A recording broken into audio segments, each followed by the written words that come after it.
జిల్లాలో oil form పంట విస్తరణకు తగిన చర్యలు తీసుకోవాలని జిల్లా కలెక్టర్ కోయ శ్రీ హర్ష అన్నారు. జిల్లా కలెక్టర్ కోయ శ్రీ హర్ష సుల్తానాబాద్ మండలం బొంతకుంటపల్లి గ్రామంలో పర్యటించారు.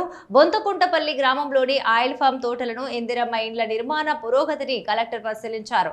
ఈ సందర్భంగా జిల్లా కలెక్టర్ కోయ శ్రీ హర్ష బొంతకుంటపల్లి గ్రామంలో 30 ఎకరాలలో సాగు అవుతున్న ఆయిల్ ఫామ్ 4 ఎకరాల్లో కోకో పంటలను పరిశీలించి క్రాప్ ఎప్పటి వరకు వస్తుందో ఆరా తీశారు. ఆయిల్ ఫామ్ తోటలలో కోకో అంతర పంట సాగు చేసుకోవచ్చని తెలిపారు. సుల్తానాబాద్ మండలంలో 350 ఎకరాలలో ఆయిల్ ఫామ్ సాగు జరుగుతోందని కలెక్టర్ తెలిపారు. రాబోయే జూన్ నెల నుండి కొన్ని చోట్ల ఆయిల్ ఫామ్ పంట కోతలు ప్రారంభమవుతాయని అన్నారు. మండలంలో ఆయిల్ ఫామ్ సాగు మరింత విస్తరించేందుకు అవసరమైన చర్యలు తీసుకోవాలని కలెక్టర్ తెలిపారు.